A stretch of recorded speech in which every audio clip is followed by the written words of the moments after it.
Well, hi everyone, and welcome back to another episode of Talking Trees with Lee. My name is Lee Rumble, your local Knox County Extension Agent and ISA Certified Arborist.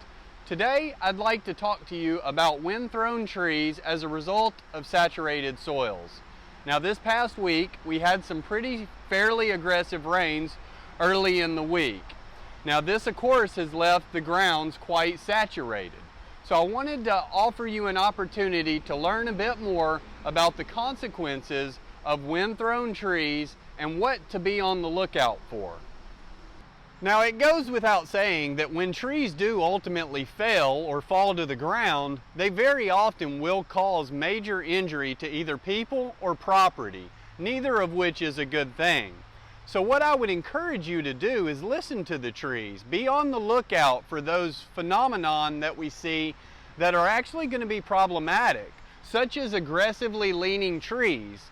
Now, these are particularly problematic after a heavy rain event like we had early this week, where the grounds are fully saturated and high winds may have dislodged a tree from its original location. Now, I'm going to explain a little bit about the root plate, the system that holds the tree up. Now, when I mention a root plate, what I'm talking about is not the trunk flare. If you've watched some of my previous videos, you've likely heard me say trunk flare, and that is just that taper where the trunk meets the ground. However, when I think in terms of a root plate, I'm thinking about below the ground structures.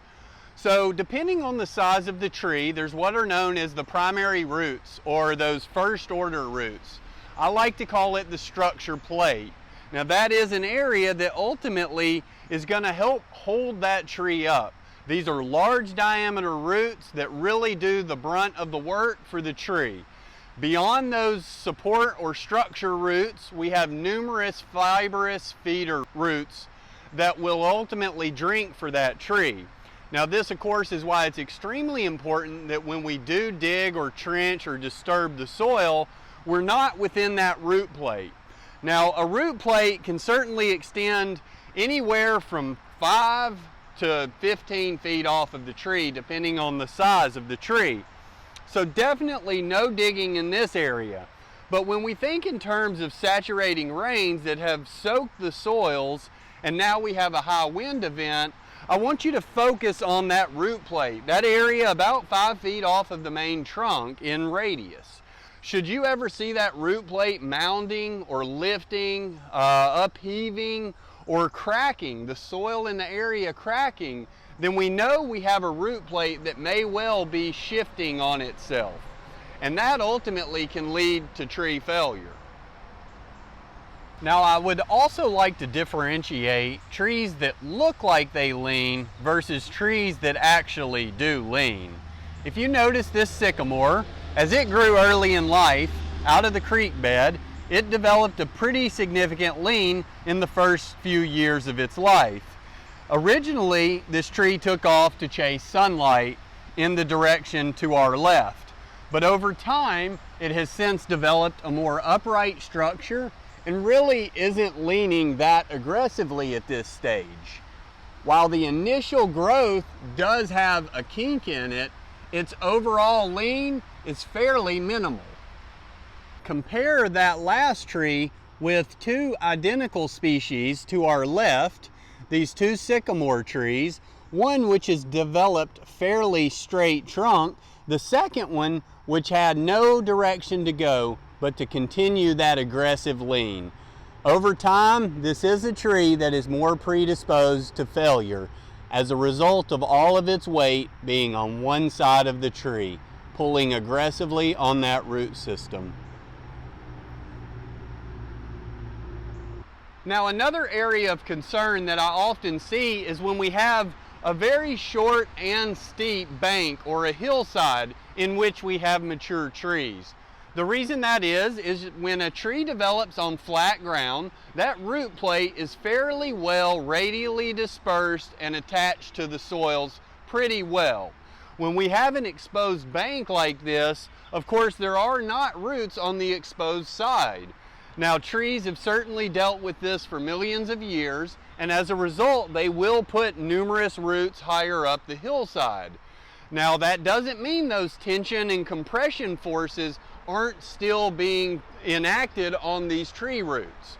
After a heavy saturating rain, certainly in addition to some erosion, we can see trees that are on these steep banks more predisposed to failure.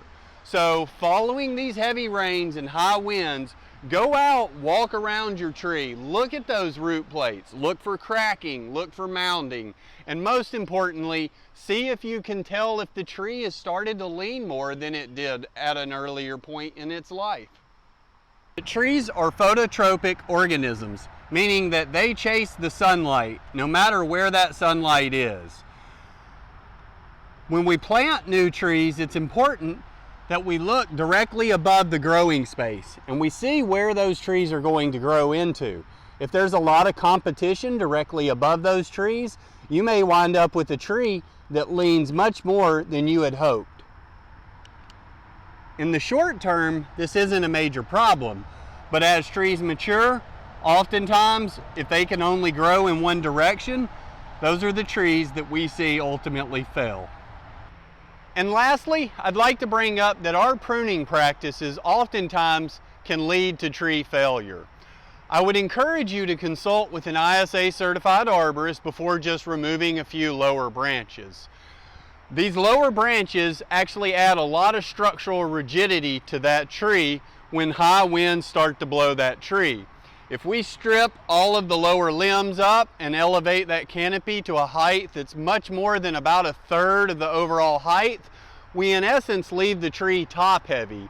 And of course that encourages that root plate to shift and rock even more, especially after heavy saturating rains. So I would encourage you just to get out in your yard, listen to what your trees are telling you, because if you listen close enough, they will tell you what's going on. Thank you all for watching again today. I hope you have a great rest of your week.